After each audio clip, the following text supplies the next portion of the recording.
le disait tout à l'heure, récemment, une étude de l'université d'Oxford estimait que le retard en apprentissage lié au Covid était entre 3 et 4 mois. En plus de ce retard dans les différentes matières, les professeurs et les directions d'école notent aussi une importante augmentation du décrochage scolaire, et ce à tous les âges. Et pour en parler, nous avons avec nous en ligne Bruno Humbeek, psychopédagogue. Bonjour. Bonjour. Voilà, vous avez été un peu coincé par la mobilité bruxelloise malheureusement, mais on sait, aujourd'hui on va quand même parler de cette thématique très très très importante. Plus de 23 000 élèves, dont la moitié dans l'enseignement secondaire ordinaire, ont présenté au moins les 9 demi-jours d'absence scolaire entre août et décembre 2022. C'est 32,5% de plus que l'an dernier et 90,5% de plus qu'en 2019. Tout ça, c'est lié au Covid ? Alors, il est certain que le Covid a créé un choc, c'est-à-dire un décrochage, je vais dire, objectif tout à fait normal. Celui-là n'est pas inquiétant qu'il y ait des retards par rapport aux matières, qu'il y ait des formes d'absentéisme liées à ces retards. C'est pas à la limite inquiétant. Ce qui est inquiétant, c'est que le décrochage subjectif, c'est-à-dire des élèves qui se sont sentis décrochés par rapport non pas aux matières, mais par rapport aux autres élèves de la classe. Ceux-là ont fini à un moment donné par être tellement décrochés qu'ils étaient décramponnés. Et là, on a un phénomène inquiétant qui est celui non pas du décrochage scolaire, mais du décramponnage, qui a induit des formes beaucoup plus durables d'absentéisme.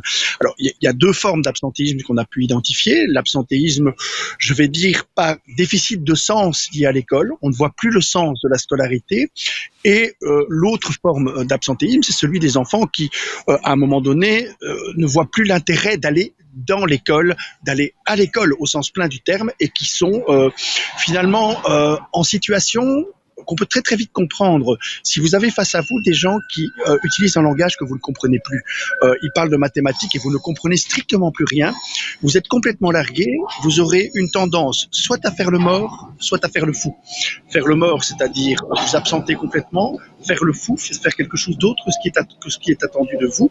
Et c'est ce qu'on constate effectivement, des formes d'absentéisme qui ne sont pas liées à présence-absence, à un système binaire, mais à quelque chose qui est plus ou moins lié effectivement à cette absence au sein de l'école, parce que vous avez aussi des élèves qui sont dans l'école, mais qui n'écoutent absolument plus, parce qu'ils sont tout à fait largués et ils ne savent plus où ils en sont, y compris dans ce décramponnage. Mais là, Bruno Humbeek, on voit que ce décrochage scolaire, il est identique, on va dire, à toutes les étapes. Donc, on a aussi bien les élèves du secondaire que les élèves de primaire, en fait. Donc, est-ce que ça veut dire qu'au niveau du primaire, là, on peut pas dire forcément que c'est au niveau de l'apprentissage. Ça peut être aussi les parents qui, à un moment donné, parce qu'on a fermé l'école, se disent aujourd'hui, c'est moins important qu'avant l'école. Alors, c'est le même principe que de trouver du sens dans les apprentissages, mais il est effectivement, là vous avez raison de le souligner, partagé par les parents. Vous avez des parents qui ont remis en question le rôle, la fonction de l'école, parce qu'ils ont expérimenté, je vais dire, l'école à la maison.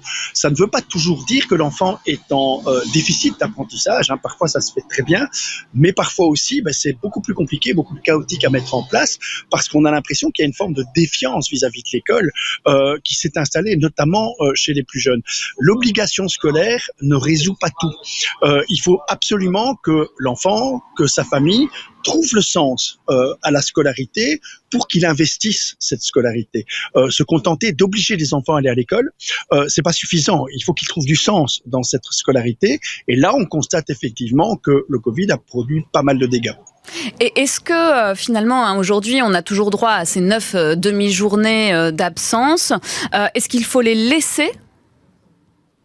Alors, je pense qu'il faut un cadre. C'est indispensable qu'on puisse à un moment donné avoir un cadre, mais il faut surtout, lorsqu'il y a un vrai décramponnage, lorsque des enfants ont disparu des radars de l'école, et ça existe aussi, ne pas considérer que c'est à l'école à tout faire et que c'est à l'école à aller rechercher ces enfants. C'est toute la communauté scolaire qui doit s'organiser pour qu'on redonne à la famille et à l'enfant le sens des apprentissages et un sens positif. Comment on redonne ce sens ?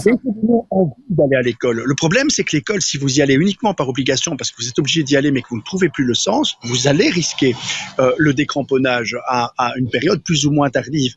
Il faut donc créer de l'envie, il faut créer le sens pédagogique suffisant pour que l'enfant perçoive qu'aller à l'école, c'est pas seulement parce qu'on est obligé d'y aller pour donner des bonnes réponses, c'est parce qu'on a envie d'y aller pour poser les bonnes questions.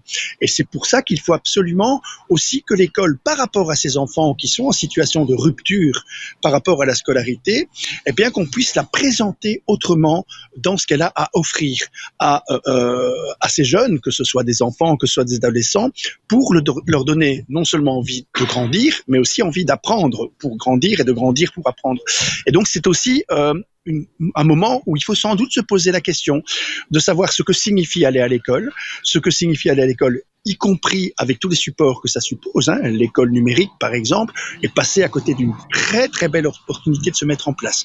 Quand on a vu que les enseignants, qui n'étaient pas vraiment accompagnés pour le faire, qui n'étaient pas dans le distanciel ou le présentiel, mais qui étaient plutôt parfois dans le démerdentiel, quand on a vu ces enseignants autoriser que des enfants puissent éteindre leur caméra et ne pas être présent à l'écran.